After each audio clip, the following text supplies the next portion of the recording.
mofinaina isan'andro atolotry ny mpitandrina rakotina valina maoly.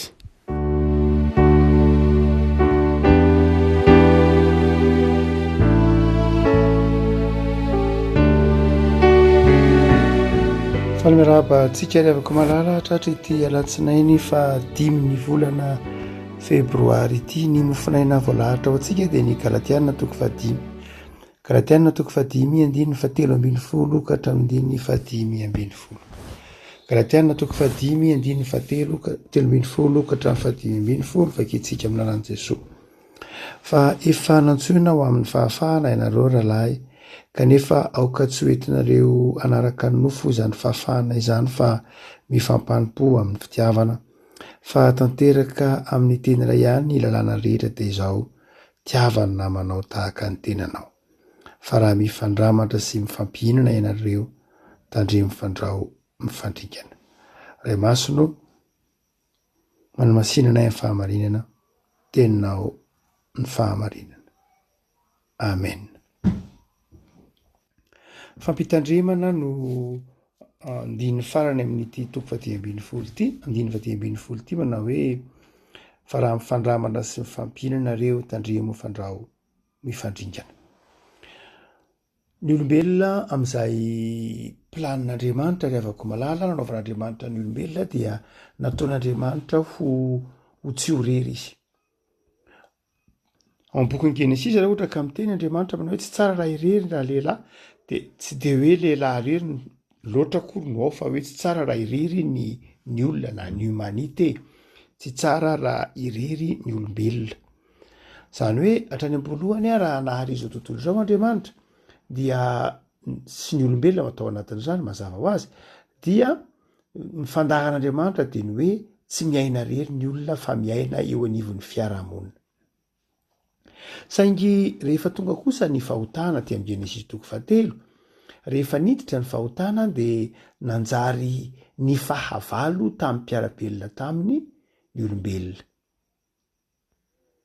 Nanomboka tamin'ny vadiny zany ary dia na dia ny pralaza dia ny famono tahaka ny tantaran'ny Kaina sy Abela, hitantsika aty amin'ny bokin'ny Noa, tantaran'ny Noa, ary aty amin'ny Genesisy toko 10 tilikampon'ny Babela dia nanjary nisaraka ny olona, tsy nitovy saina ny olona, ary nitoy moa ny tantara ireo dia nanjary niafara nitoy tamin'ny fifamonoana.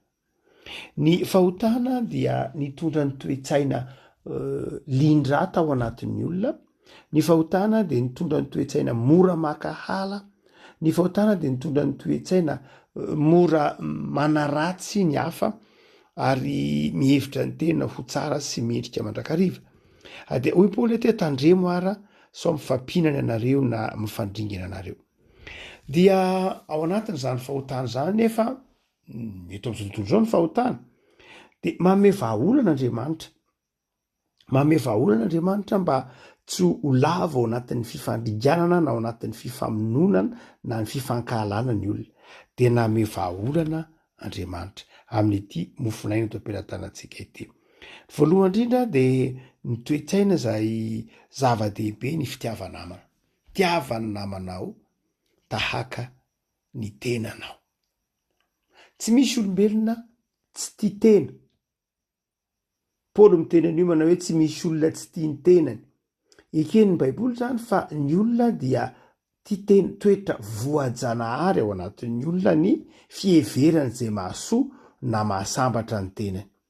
Fa tsy voajanahary ao anatin'ny olona kosa ny fitiavanamana. Fa toetra mandeha ho azy ao anatin'ny olona ny fiarovan-tena, ny fikarakarana ny tena, ny fameloma-tena arak'izany. Fa tsy toetra voajanahary ao anatin'ny olona kosa ny fieverana ny hafa hitovy amin'ny tena na hevitra ny hafa tahaka ny tena.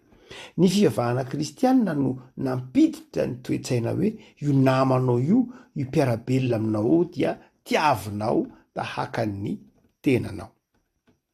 Rehefa miaina amin'ny fitiavanamana ny olona dia izao miemotra ny fifandringanana, foana ny fifankahalana, manjary tsy mifampihinana sy tsy mifandramatra ny olona satria mipetraka ny fitiavanamana ary tsy fitiavanamana fe fitiavanamana fa fitiavanamana tahaka ny tena.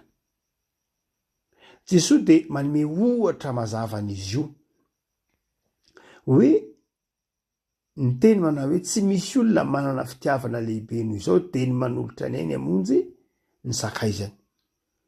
Zany hoe Jesosy de modely azontsika lay tahaka ny amin'ny antsoina hoe fitiavanamana. Raha vao fitiavanamana tsy eo am' Jesosy de manjary fitiavanamana misy kajy isan-karazany, misy tompontsoa maro isan-karazany. Ny fitiavana zay atao hoe agape dia fitiavana zay tsy mikendry ny tompontsoa ho an'ny tena. Ary io fiti agape io le tenen'ny Saotra Masina hoe tiavo amin'ny fiti agape ny namanao. Zany hoe aza ataonao tohatra fiakarana izy. Aza mihevitra ny hoe namanao de fitaovana ampiasainao mba hampilamina amin'ny fiainanao, aza ivadiana ny namana. Zany hatrany dia mahatonga ny fanafoanana ny fahafoanan'ny fandriganana. Fa rehefa ohatra ka tsy eo ny fitiavanamana de zao manjary mifampialina ny olona, mifandringana ny olona. Safidy zany omen'ny tompo voalohany indrindra antsika de zao manao hoe lalana mazava handehanantsika amin'ny hoe fiarahamonina milamina dia ny fitiavanamana. Fa ny faharoa lehibe zay aseho amin'ny Paoly eto izao koa ny hoe aokara ifampanompo. Tsy hoe mifankatiana, zava-dehibe ny fifankatiavana.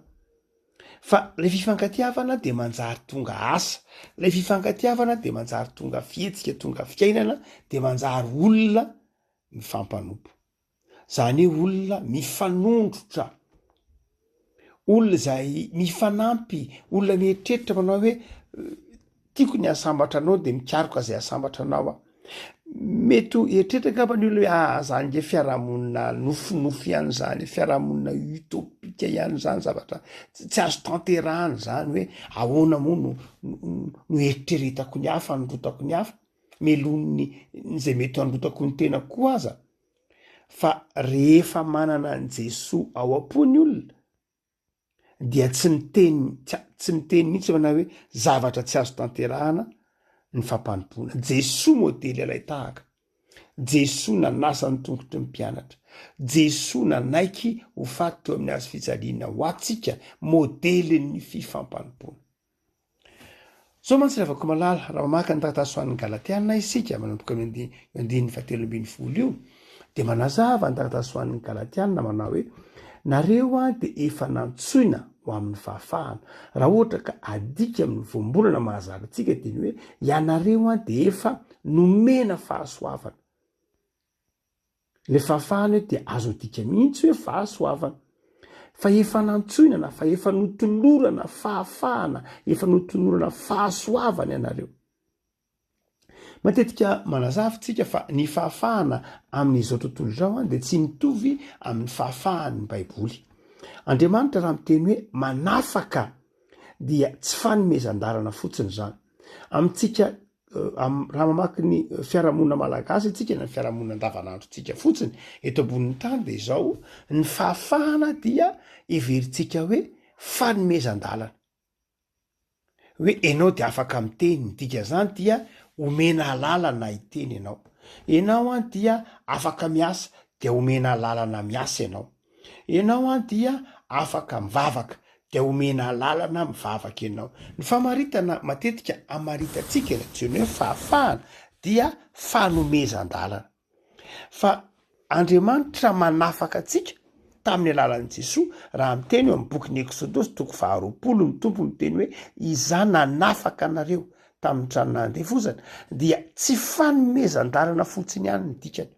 Andriamanitra rehefa manafaka de tsy hoe manome lalana fotsiny, fa Andriamanitra rehefa manafaka de manome fitaovana, manome izay rehetra ilaina ahafahana manatanteraka ilay zavatra nanomezana fahefana.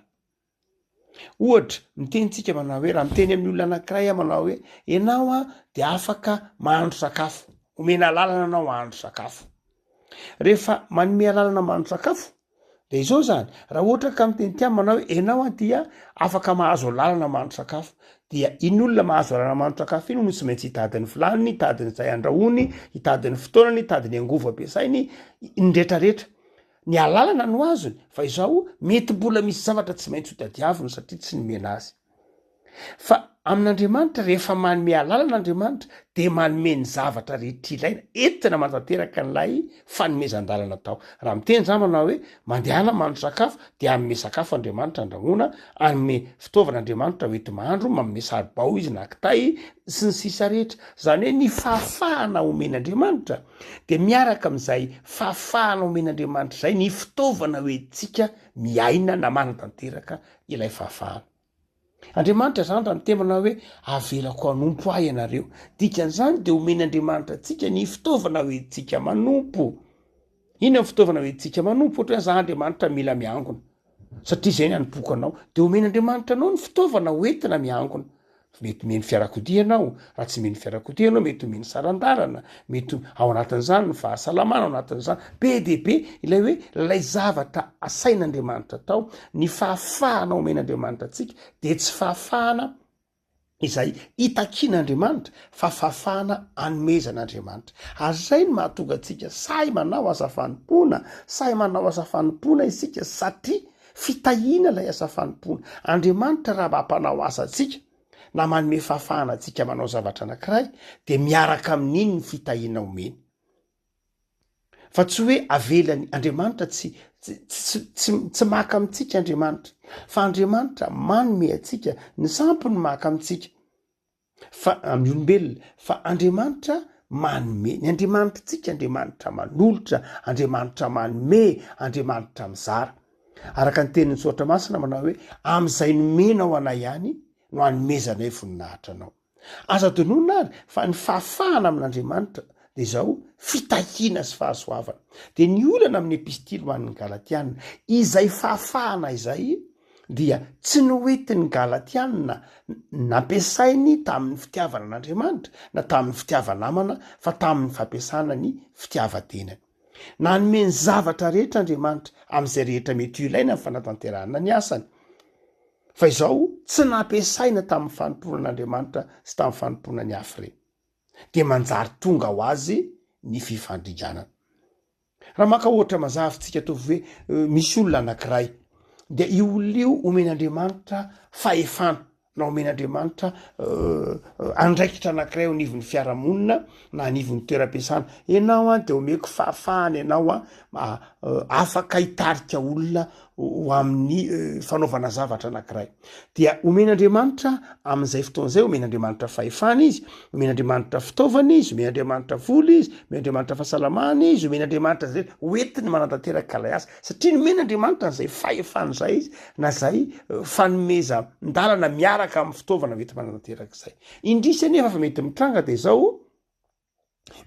de zao tsy tanterahiny lay fahafahana zany hoe lay fahasoavana sy lay fitaovana nomen'Andriamanitra tsy ampiasain'lay olona ohatra amin'izay tian'Andriamanitra na natanterahana azy amin'ny fitiavana an'Andriamanitra ny amin'ny fitiavan-tena de mazava ho azy fa tsy maintsy ho tonga ny fifandrinjanana tsy maintsy ho tonga ny fifanandrinana tsy maintsy ho tonga ny fifankahalana tsy maintsy ho tonga ny fifampialonana avako malala haivekay ny fifandringanana sy ny hoe fiarahamonina mifandramatra ny fiarahamonina mifampihinana ny fiarahamonina miady dia haikay avy amin'ny toetratsika hay avy amin'ny tsy fahampin'ny fitiavana atao anatintsika hay avy amin'ny tsy fanekety tsy fanajantsika ny fahafahana nomen'Andriamanitra hay avy amin'ny tsy fahaizantsika mitantana tsy haitsika ny mitantana ny zavatra omen'Andriamanitra Andriamanitra tsy manao zaravilana fa Andriamanitra manome fa ny olombelona ny tsy mahay mitantana inona moa tsy nomen'Andriamanitra ny Madagasikara tsy Madagasikara mihitsy no afaka hiteny amin'Andriamanitra manao hoe ianao Andriamanitra tsy mba nanome anay fa misy firenena tsy nanana ny nananantsika aza raha milafin'ny ara-toe-karena na takizany fa izao tena nomen'Andriamanitra isika saingy izao isika no manao zaravilana isika no tsy miaina amin'ny fitiavanamana isika no tsy miaina amin'ny fitiavana an'Andriamanitra isika no tsy mahay mitantana ny fahafahana sy izay nomena Andriamanitra antsika de mby amin'ny fifampialonana, mby amin'ny fifankahalana, mby amin'ny fifandringanana raha sanatry n'izany amin'ny hoe misy mahantra de misy titena de misy tsy ola mitampedina de sy ny sisa rehetra. Afaka malala mianatra amin'i Jesosy tsika ho teo. Mianatra amin'i Jesosy itsika, inona no endrasantsika amin'i Jesosy? Ny fitiavana namana. Jesosy teo amin'ny hazo fijaliana mbola niteny manao hoe raha io mamelany elo fa tsy fantan'izay ataony. Isika ao anatin'ny fitahiana sy ny fahasoavana mbola manozona olona sanatrian'izany. Jesosy eo amin'ny hazo fijaliana miantso fitahiana sy vavaka ho an'ireo nanombo azy tamin'ny hazo fijaliana. Fa misy olona ao anatin'ny fitahian'Andriamanitra, ao anatin'ny fahasoavan'Andriamanitra, ao anatin'ny sonomen'Andriamanitra, fa tsy mbola nivavaka ho an'ny hafa akory ary izy, fa mbola sanatrian'izany ny antso ozona na nangataka na nirary zavatra ratsy, tsy fiteny hoe nirary zavatra ratsy, fa ny antso zavatra ratsy zay nodikany hoe ozona ho an'ny hafa. De gaga ve isika raha ohatra ka izao tontolo zao miaina ao anatin'ny fifankalana, satria tsy mianatra amin'i Jesosy isika, satria tsy manahaka an'i Jesosy isika, satria tsy mpanara, tsy maneho lay fitiavanamana andrasan'i Jesosy amintsika isika. Afaka malala manakaiky ny fotoanany kare, afaka herinandro vitsivitsy, fotoanany fandany tena. Manahoana moa fitiavanamana ato anatiko ato? Manahoana moa ny tantanako ny fahafahana nomeny Jesosy, izay sarobidy teo amin'i Jesosy. Ny ainy no nomeny mba hanafaka ka mahatonga manana an'izao, mahatonga miaina amin'izao, mahatonga afaka manao an'zato sy zaroa, satria nomen'Andriamanitra fahafahana afaka manao izany. Fa sao de netiko nanaraka ny nofo zany fahafahana zany, ka tsy ny namako no ny tompoko fantenako, sao de netiko nanaraka ny izay heveriko mahafinaritra ny zavatra rehetra nomen'Andriamanitra, fa tsy netiko nanompo an'Andriamanitra. Mivokatra izay de zao mby amin'ilay fiarahamonina mifandringana na mifamono raha ohatra ka tsy mibebaka. Afaka malala Andriamanitra ao amin'i Jesosy Kristy tompony tarika anao ka hanananao fitiavanamana, hanananao fitiavana n'Andriamanitra, ary aizanao mitantana ny fahafahana izay nomen'Andriamanitra anao, mba tsy hoentinao manaraka ny nofo zany fahafahana zany. Ivavaka isika. Tompo, efa nanafaka anay ianao araka ny teninao hoe raha ny zanaka no manafaka anareo dia ho afaka tokoa ianareo. De mivavaka izay Tompo, afao. Ary amin'izay rehetra fahafahana nomenao anay, fahafahana miasa, fahafahana mivavaka, fahafahana manatanteraka izay heverinay ho mety, fahafahana manao izay asa maro samihafa etsero, ary iandaninao sy omenao fahasoavana mety miatrika izany asa zany, de mamindrafo aminay raha toka tsy hainay nitantana ny fahafahana. Raha ohatra ka ty teny izay, ka ny tenanay no tomponay, fa tsy ianao Andriamanitra. Mamela anay Tompo. Manafatra anay ianao fa ny fanalahidy ny fiadahana sy ny fifaliana de ny fifankatiavan'ny mpiarabelona, ny fitiavanamana. Ny fanalahidy ny fiadanana sy ny filaminana ny fiarahamonina dia kristianina sy fiarahamonina mahay mifanompo, mifanondrotra, manetry tena, mifamela. Tompo de mamindrafo aminay. Jereo ary ny tokantrano tsirairay izay manaraka zao mofinaina natolotra fiangonana zao, aoka ny ray aman-dreny sy ny zanaka, ny ray tampo, ny fianakaviana, ay fampanompo, ay fandefitra, ifanondrotra, ary aoka ny mpiarabelona, ay fankaty. Mivavaka izay Tompo, ho an'ireo mpianatra, ome fahazavan-tsaina, ho an'ireo miasa, ome fanambinana, ho an'ireo marary sy trano Tompo, ireo marary. Inona ny zava-mahagaga tsy hainao, sy trano marary, ary manam-piana ianao. Ao aminao Jesosy no metrahana ny fiainanay. Amen.